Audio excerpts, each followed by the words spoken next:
Hello everybody, welcome to Sane Game Studios. I'm Sane, I'm an amateur game developer. Today I'm going to be looking at doing localization using CSV files. So what is localization? Localization is when you want your game to be available in multiple different languages so that your game can be played by people of other nationalities. And then a CSV file stands for comma separated values. And it is a very simple file type that we can actually make using any kind of spreadsheet software. I just go to Google Sheets because it's free to use, easy to do, and you can just download it straight to your computer. When a lot of people do dialogue systems, they use, beginners at least, they use switch statements, and then they just do like switch statements inside of switch statements, and it becomes a lot, and it gets messy, but it's a decent way to do it when you're first learning. If you're curious about how to do it with switch statements, you can go ahead and look at Sarah Spalding actually has a tutorial on that. But like Undertale, for example, is it is absolutely the most popular game ever made in GameMaker, and it just uses massive switch statement for its dialogue system. But CSVs are not only easier to manage, they're much more organized, and they're much easier to implement a localization system to it. With that said, I'm going to show you guys how to do a localization system. And to kick it off, I have a very basic project. I have a single room that is 540 by 270. And then I have a single object called OGame, and it has no code. So to kick this off, I'm just going to go to the create event, and I'm just going to go half height equals room height divided by 2, and half width equals room width divided by 2. Then I'm going to go to the draw event. I'm just going to do some draw settings here. I'm going to say draw set age align equals FA center. Draw set V align. I'm going to have that equal FA middle. Then I'm going to go draw set color, and I'm going to have that equal white. And from there, I'm going to draw text half width, half height,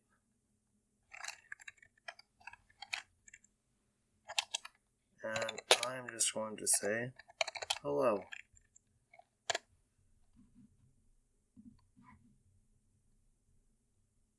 And then I'm going to drag my object into my room, and I'm going to run it. And it should say hello in the middle of the screen. There we go. Perfect. Alright, but now that we have it saying hello, what if we wanted to say bonjour? Right, which is simple. We can just go ahead and we can just change out hello for bonjour, and all of a sudden we'll have it in French. Or if we want to be hola for Spanish, we can just go ahead and change it and be hola. Then it will just be those things, just like period. Right, so how do we get it? So that when the player chooses what it is that they want the game, like the player will choose what the language is, and the game will adjust based on the language. And it's going to get a little bit complicated in how I do this, but just bear with me here. So the first thing we're going to do is we're actually going to create a new script. And I'm going to name this script Localizations. Alright, and then the first thing actually I'm going to do is I'm not going to have this function be called Localizations. I'm going to have it be called SER for script init translations. And what that is, that's going to be initialization. And we're going to set it so that this only runs once in the game. So the first thing we're going to do is we're going to create an enum and we're going to call it locale, and we're going to give it as many values as we want realistically. For the purpose of this tutorial, I'm just going to do 3. I'm going to do English, French, and Spanish.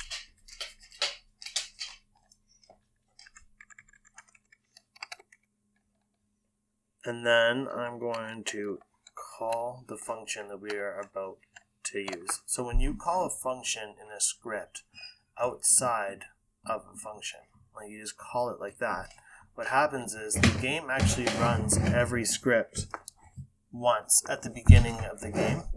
So what will happen is at the very beginning of the game, during game initialization, it's going to run this code. And then since it's running this code, it will run this script, but it will only run it once, which is perfect.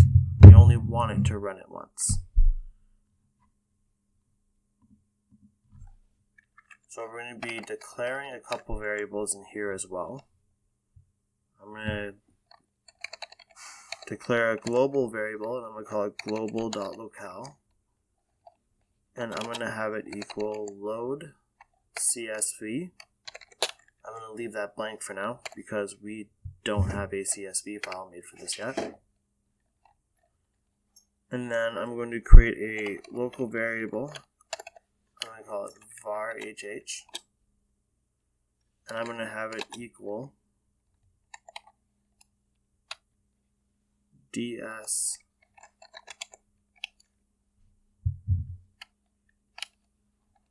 grid height. Oh, sorry. Calls loc data.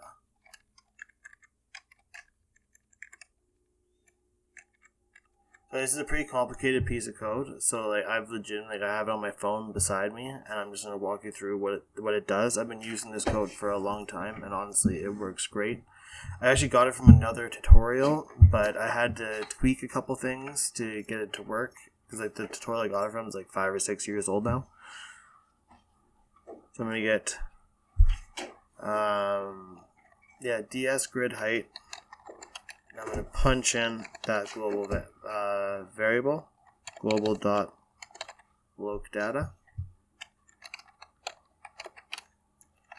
Oh my god. It is very early in the morning for me, guys. And then I'm going to create another local variable. I'm going to call it var translations.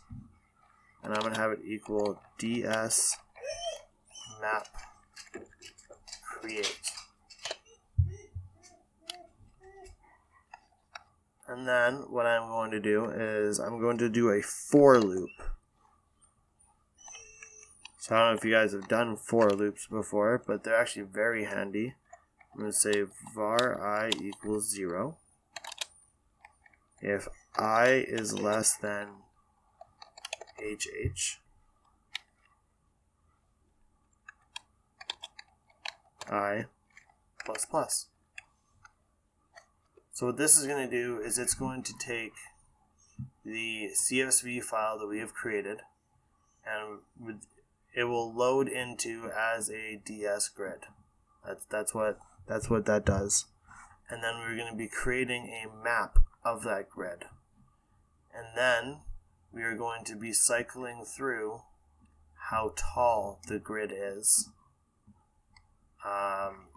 for each single line, and we are going to be adding those to the map that we will be using as keys for our translations. And it sounds complicated, but I promise you that it is complicated to write, but the simplest thing to learn.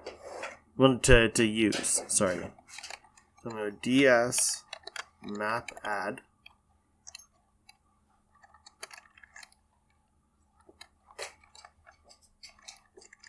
Oh man, I really cannot type today. Translations.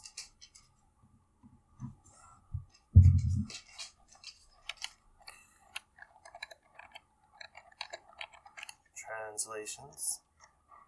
Oh my lord.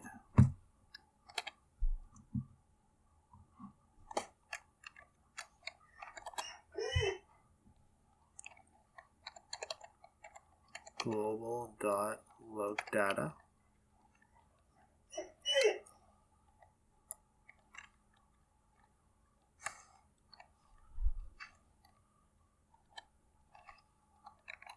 And then do a £, a 0, an I, and I. So what this is actually going to do is it's going to create a map of the DS grid, and we're going to be cycling through on the 0 column of the grid, and then we're going to be taking its value and we're going to be creating a map in translations with it. So then what will happen is the keys that we put inside the CSV will then be stored in translations and will be given a numerical value, just kind of like the enum does up here, and then it will take the key, go down to its location in the map, and then it will use the enum to go it'll use that to find the row, and then it will use the enum to find the column, and that will find the coordinate. And then, like I said, it seems complicated, but I promise you it is not. And then another global, I'm going to call it global.translations. And I'm going to have it equal translations. And that is it for our initialization. Now we're going to create a new function.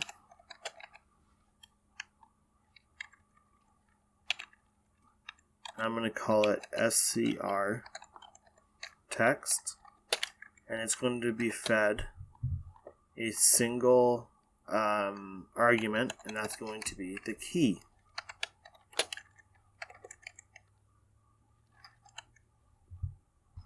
And I'm going to create a local variable. I'm going to call it var text, and I'm going to have it equal an empty string. And then I'm going to say if global.translations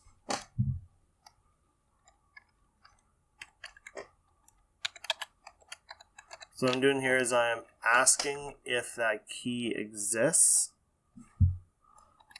If it does not equal undefined.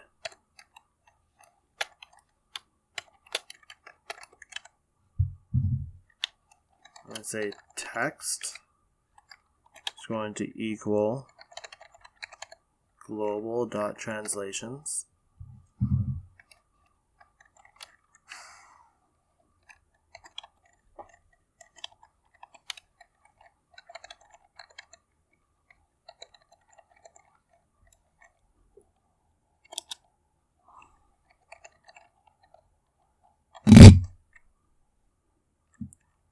Sorry, it's actually going to be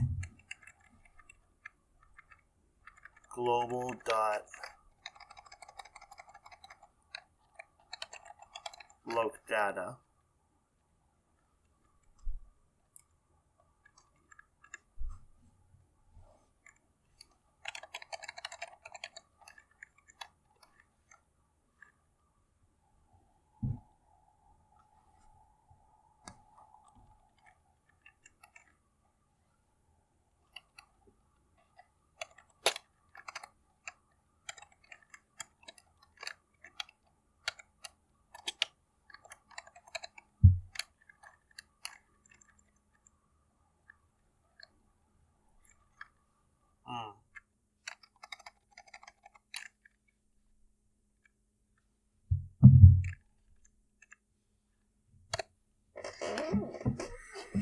Okay, so what this is doing is it is saying that if the key exists. So if the key does exist,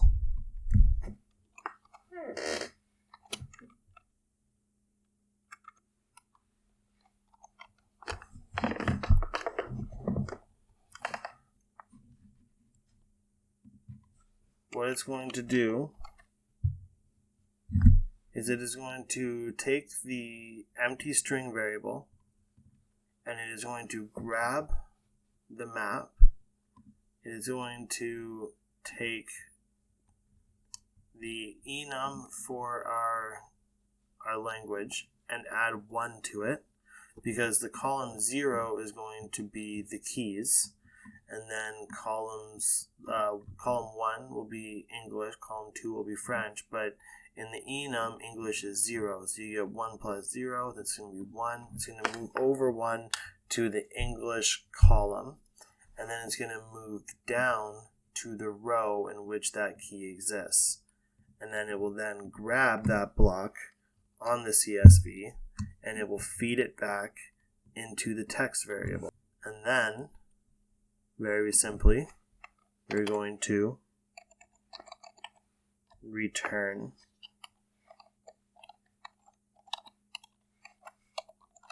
text.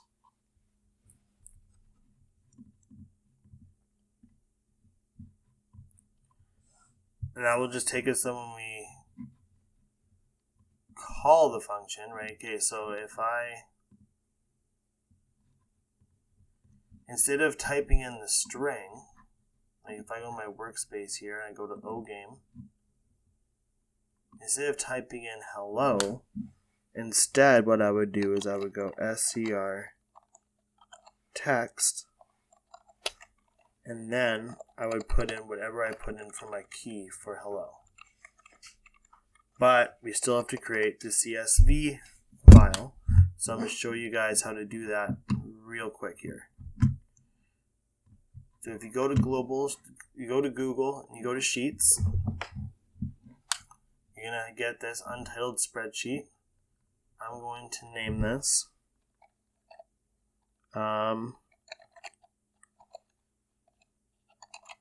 Localization Tutorial. Now what I'm going to do is I'm going to go to the A column. I'm going to put in key. I'm going to put in EN for English, FR for French, and SPA for Spanish.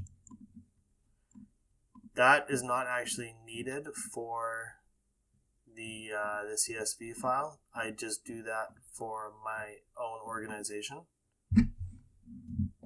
Then what I'm going to do is I'm going to put in a key, and I'm going to say underscore hello. And then in here I'm going to put in hello. And then here I'm going to put in bonjour. And then here I'm going to put in hola.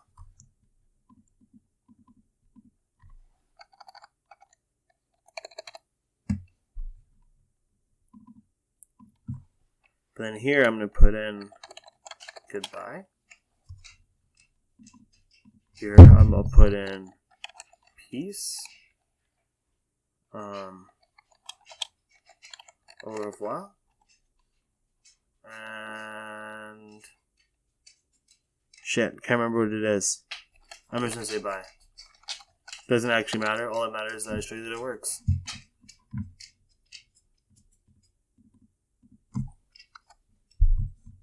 Then we go File, Download,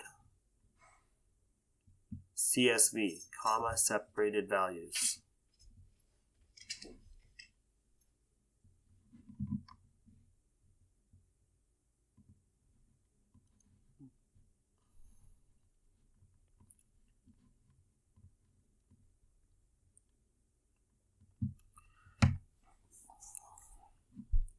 And then, as you can see here, I have my localization tutorial sheet 1 in my downloads.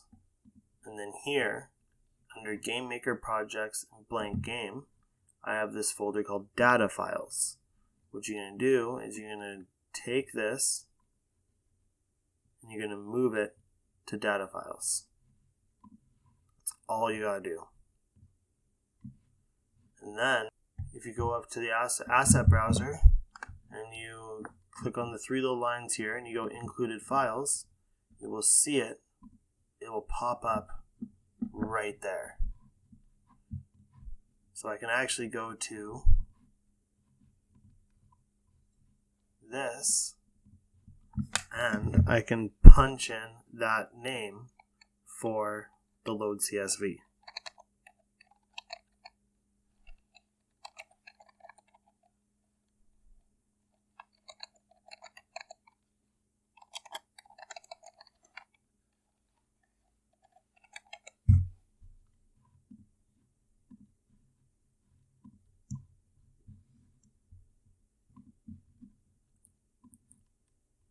And then here I can punch in my key. I can say hello. Oh, I think it still needs to be a string.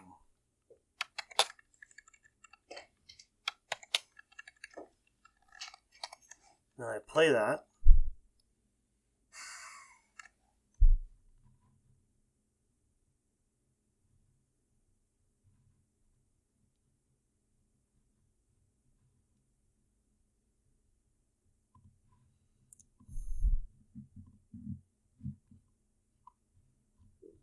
Oh, I forgot. Okay, in my create event, I'm going to global dot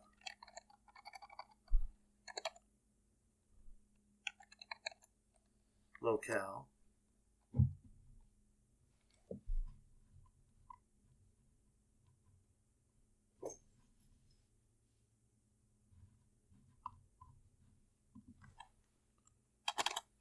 equals locale dot en.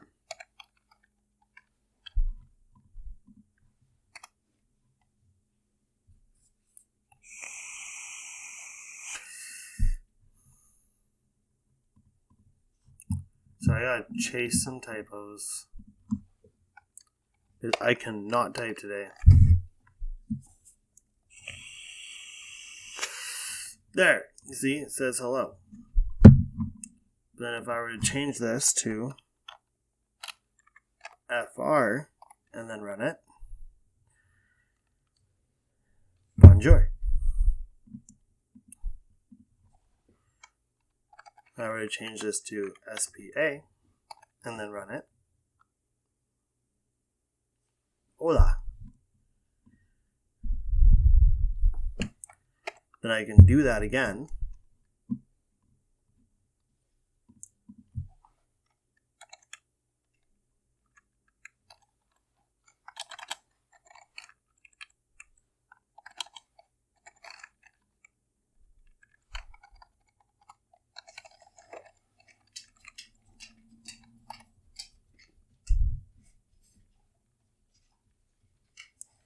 Hola and bye.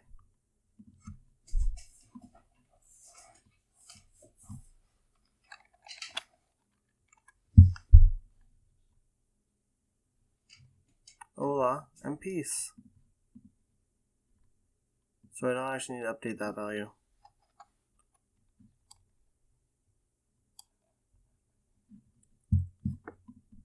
So now we are able to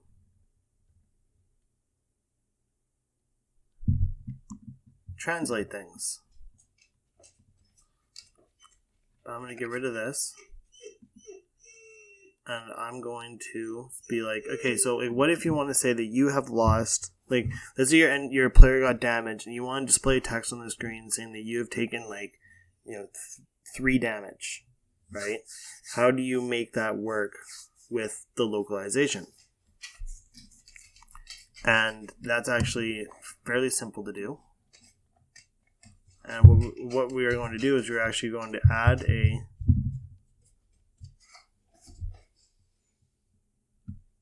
optional second argument. So if we go if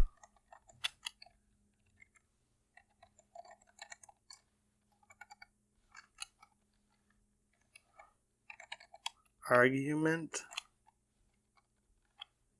count is greater than 1,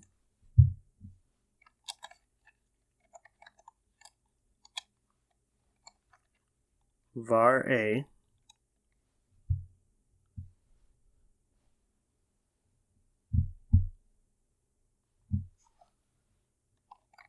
equals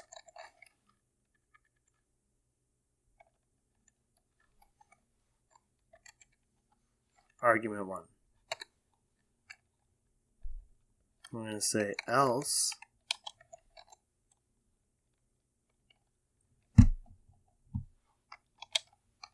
var a equals an empty string.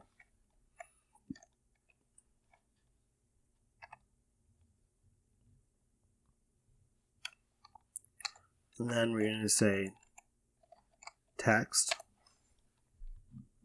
which is what we are returning, remember.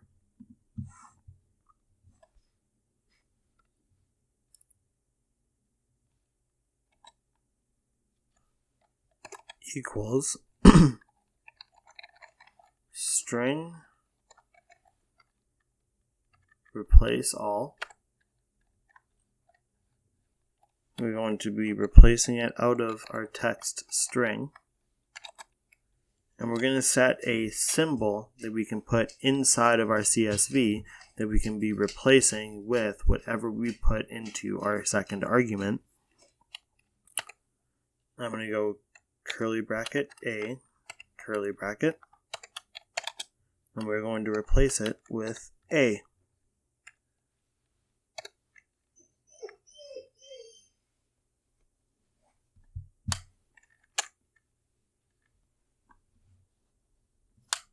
And then, just as a bit of a failsafe, underneath this, I'm going to say else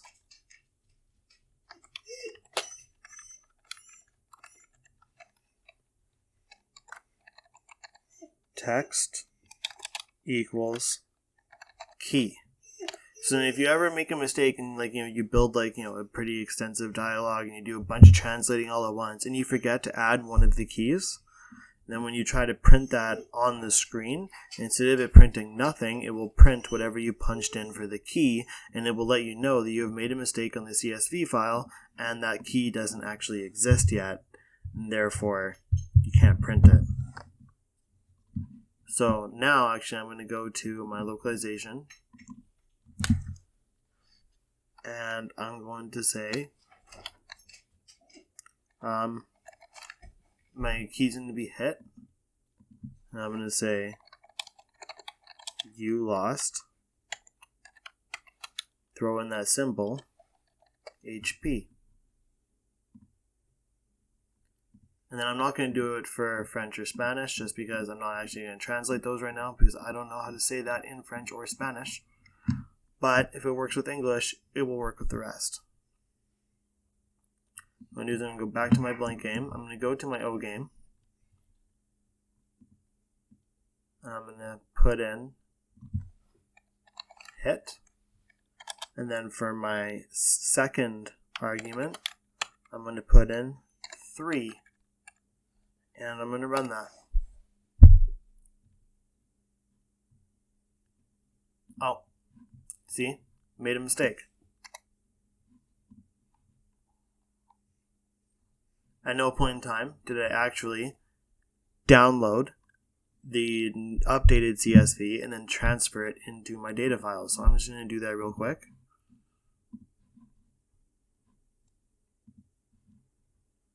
And yes, you do have to do this every single time that you update your CSV.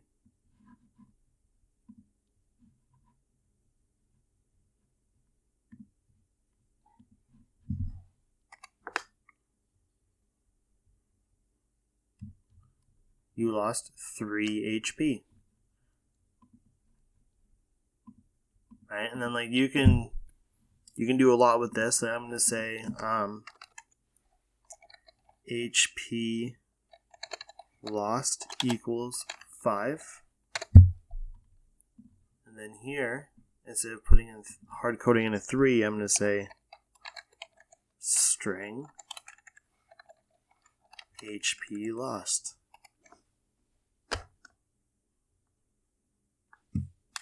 Right? That way you can take a variable and you can punch the variable into this, and you can use the variable to punch that into your localization text.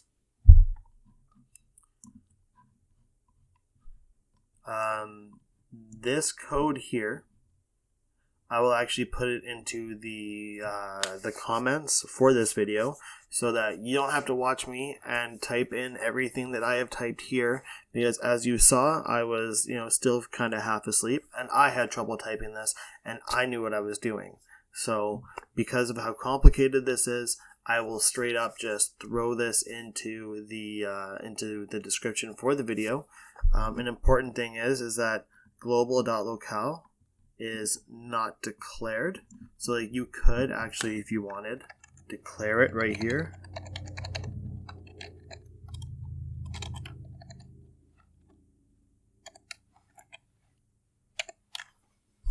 And this variable can be changed at any point in time. So what I normally do is I usually have, like when a player first opens my game, before they are even taken to the title screen, they are taken to a language menu, and they select their language before they actually get into the game. And that's what changes this. And then I actually usually have a separate save file that legitimately only loads this. And what that does is it makes it so that if the save file doesn't exist, then it asks for what language the player wants to play in, and then it sets the CSV, sets the locale to that language, so then it will only grab from that column on my CSV. And then I'll still put in like the settings menu, the language menu again, so that they can change it at any time as well. I normally restart my game when they do that and force them to start back off from the title screen. That is not required. That's just something that I prefer for the way that my games run.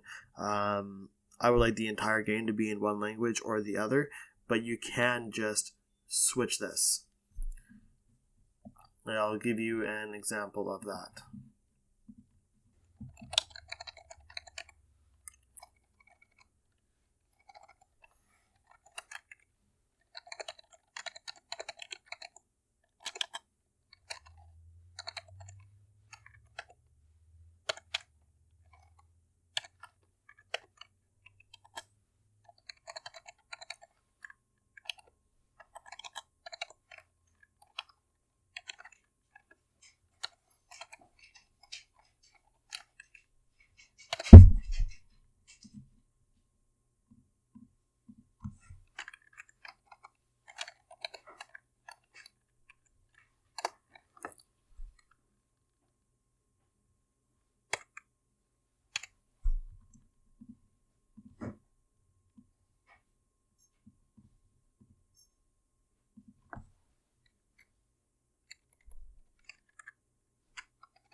It can absolutely just be changed on the fly.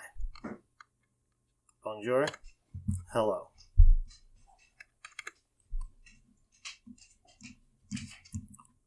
Yeah, that is how you do that. Like I said, it is not as complicated as it looks, and I was rather tired when I was building this tutorial, and I apologize for that. Thank you very much for watching. If you enjoyed this tutorial and you found it useful, or if you have any input, please comment down below.